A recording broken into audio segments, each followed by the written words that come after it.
नाज़िन शहदादपुर वेझो गुज़िरियल रात हादसे में ज़ख़्मी थियल नौजवान फोत थी वियो, जंहिं बाद फोतिन जो अंग वधी 4 थी वियो आहे। तफ़सील रहियो आहे अली नवाज़ सरेवाल। जी अली नवाज़, छा तफ़सील आहिनि? जी बिल्कुल, शहदादपुर जे आला रोड ते थियल हादसे जो ज़ख़्मी शेर मोहम्मद ख़ासकेली ज़ख़्म जा सूर न सहंदे कराची जे अस्पताल में फोत थी वियो आहे।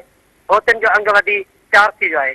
शहदादपुर जे आला रोड ते गुज़िरियल रात 2 मोटरसाइकिल जे विच में थियल आमो साम्हूं टकर जे नतीजे में फोत थियल 3 ॼणनि बाकर मोरी जे इलाइक़े जो ॻोठ भाईकान बिरोही वासी जावेद अहमद बिरोही, ॻोठ सुमर ख़ासकेली वासी, ॻोठ मेहराब ख़ासकेली बरातरी लॻ, ॻोठ सलेमान ख़ासकेली वासी रमज़ान ख़ासकेलीअ जी रोड हादसे में फौत थियण वारे वाक़े में ज़ख़्मी थियल 3 ॼणनि शेर मोहम्मद ख़ासकेली, शहबाज ख़ासकेली ऐं सोहेल ख़ासकेली मां ज़ख़्मी शेर मोहम्मद ख़ासकेली कराची जे अस्पताल में हलंदड़ इलाज दौरान ज़ख़्मनि जा सूर न सहंदे फौत थी वियो आहे।